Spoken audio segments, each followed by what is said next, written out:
आँखा बन्द गर्दै अनि उहाँको नामलाई हामी उचाल्नेछौँ। भजन कोरसहरूद्वारा हाम्रो हृदयबाट निस्केका सुस्केराहरूद्वारा अनि हाम्रो हृदयका ती हामीले अरूको माझ भन्न नसकेका कुराहरूद्वारा प्रभुलाई हामी यो समय हामी प्रशंसा दिनेछौँ। आउनुहोस् हामी सबैजना आँखा बन्द गर्दै उहाँलाई महान ईश्वर अनि तपाईँको कामलाई विचार्छु, यसैले म तपाईँलाई धन्यवाद दिन्छु भनेर हामी भन्छौँ।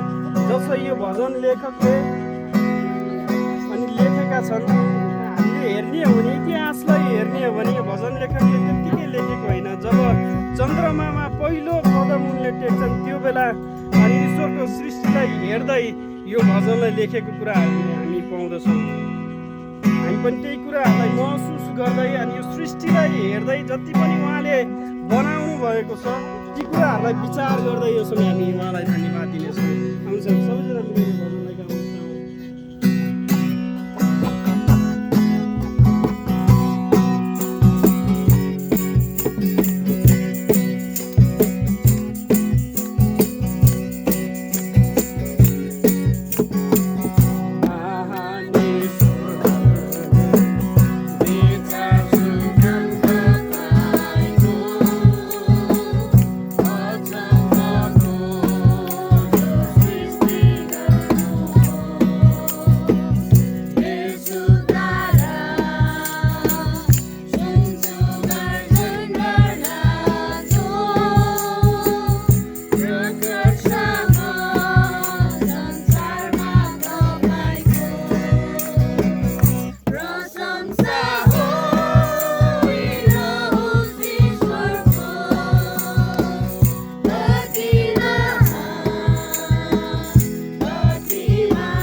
सृष्टिलाई हेर्दै जहाँ हामी छौँ त्यो ठाउँबाट हामी उहाँलाई अझै पनि हामी उचाल्नेछौँ। हालेलुया।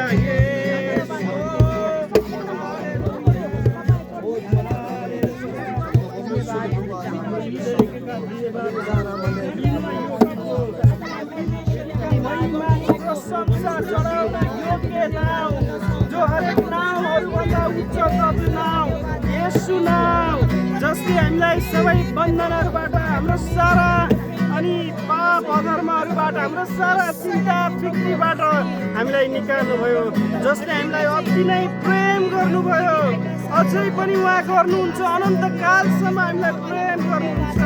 आउनु सुनै प्रभुलाई हामी अझै पनि धन्यवाद दिनेछौँ। हामी थामिने छैनौँ।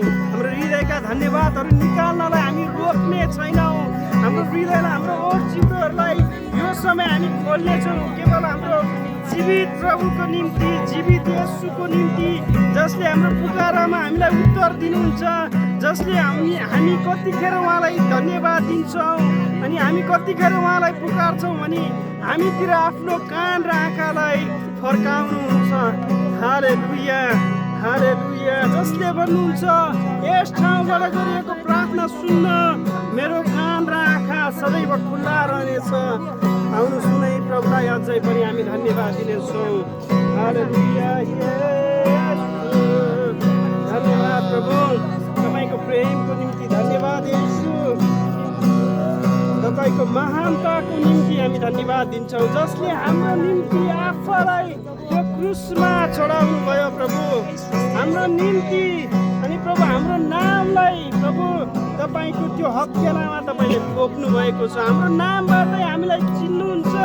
हामी आफ्नो आमाको गर्भमा आउनुभन्दा अगाडि नै हामीलाई जान्नुहुने तपाईँ परमेश्वर, तपाईँलाई धन्यवाद। सारा सृष्टिका प्रभु, सारा सृष्टिका मालिक, तपाईँलाई धन्यवाद, धन्यवाद।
हामीले सोचे भन्दा महान प्रभु तपाईँ।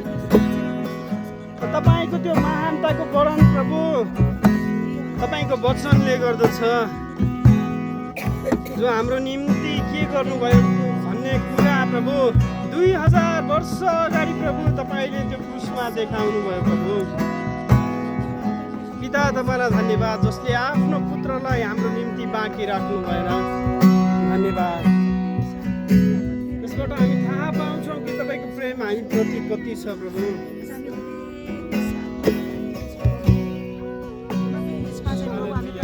अन्धकारबाट निकाली प्रभु ज्योतिमा ल्याउनुभयो। जसले तपाईँलाई विश्वास गर्छ, जसले तपाईँलाई पछ्याउँछ, त्यो अन्धकारमा हिँडुल गर्दैन तर ज्योतिमा आउँछ भनेर तपाईँको वचनले भन्दछ प्रभु। धन्यवाद, धन्यवाद। सबै कुराको लागि हामी तपाईँलाई धन्यवाद धन्यवाद दिँदछौँ।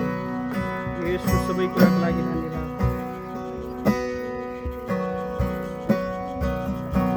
हालेलुया प्रभु, धन्यवाद। तपाईँ हाम्रो बिचमा, हामी जहाँ गए तापनि तपाईँ हाम्रो बिचमा हुनुहुन्छ अनि हामी सँगै रहनुहुन्छ प्रभु।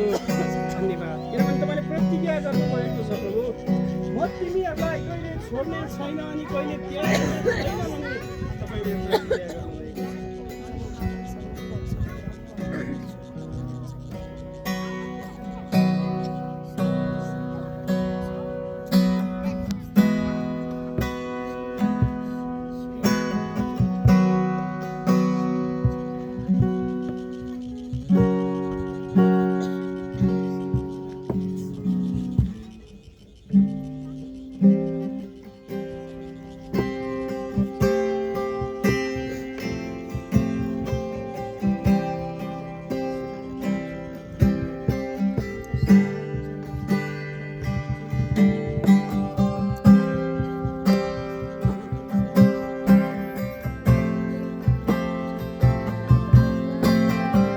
तपाईँको अनुग्रहले अनि तपाईँको प्रेमले हामीलाई कहिले छोड्दैन प्रभु।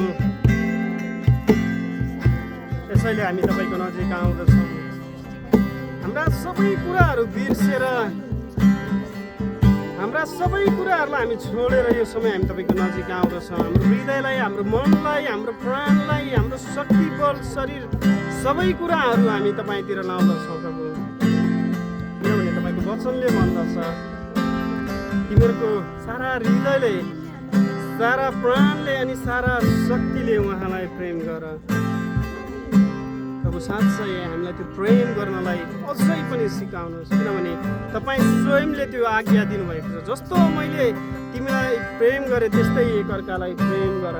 धन्यवाद प्रभु, त्यो प्रेम गर्न अझै पनि हामीलाई सिकाउनुहोस्। हालेलुया।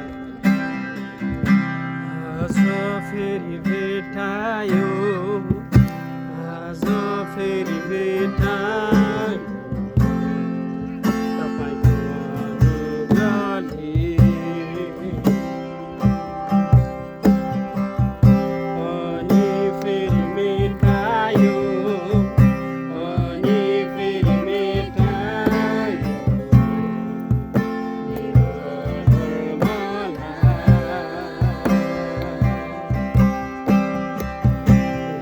मन गर्ने ठाउँ नै छैन।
धन्यवाद दिनेछौँ।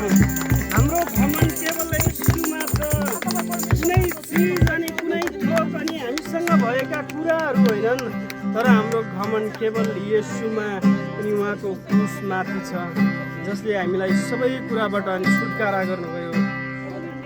धन्यवाद धन्यवाद येशू, हामीलाई गर्नुभएको प्रेमको निम्ति। जब हामीलाई सबैले त्यागेर जान्छन्, तब तपाईँ हाम्रो सामु बसी भन्नुहुन्छ, म छु तेरो निम्ति, म छु, किनभने म तेरो वास्ता गर्ने परमेश्वर हुँ, म तँलाई अति नै प्रेम गर्ने परमेश्वर हुँ भनी प्रभु हामीलाई अँगाल्नुहुन्छ। हालेलुया, धन्यवाद। हामी जहीँ गए तापनि प्रभु हाम्रो बाटो हेर्नुहुने, हाम्रो साथै रहनुहुने परमेश्वर। हालेलुया, सबै कुराको लागि हामी तपाईँलाई धन्यवाद दिन्छौँ। हाम्रो हृदयका सुस्केराहरू समेत प्रभु तपाईँले सुन्नुभएको छ। हाम्रो हृदयका धन्यवादहरूलाई प्रभु तपाईँले ग्रहण गर्नुभएको छ। हामी धन्यवाद दिन्छौँ। हृदयदेखिको प्रशंसा अनि हृदयदेखिको महिमा केवल तपाईँ येशूलाई हामी चढाउँदछौँ। अनि यो नयाँ सालमा प्रभु फेरि पनि नयाँ भई अनि फेरि पनि तपाईँको नजिक आउनलाई सहायता गर्नुहोस्। सदैव तपाईँको नजिक रहन र तपाईँसँगै हिँड्नलाई प्रभु अझै सहायता गर्नुहोस्। यो नयाँ वर्षको दिन प्रभु हामी तपाईँसँगको सङ्गतिबाट हामी सुरु गर्दछौँ। सदैव यसरी तपाईँको नजिक रहन, तपाईँसँगको सङ्गतिमा रहन अझै पनि सहायता गर्नुहोस्। धन्यवाद प्रभु, धन्यवाद। यो नयाँ दिनको निम्ति, नयाँ वर्षको पहिलो दिनबाट हामी प्रभु अझै पनि हामी तपाईँको नजिक आउँदछौँ। धन्यवाद, सबै कुराको लागि धन्यवाद। धन्यवाद, आदर अनि महिमा अनि प्रशंसा, जय जयकार, धन्यवाद चढाउँदै सम्पूर्ण प्रशंसा चढाउँछौँ जिउँदो अनि जीवित प्रभु येशू ख्रीष्टको पवित्र अनि उच्च नाममा। आमेन। हुन्छ, तपाईँहरू बस्न सक्नुहुन्छ फेरि यो समय।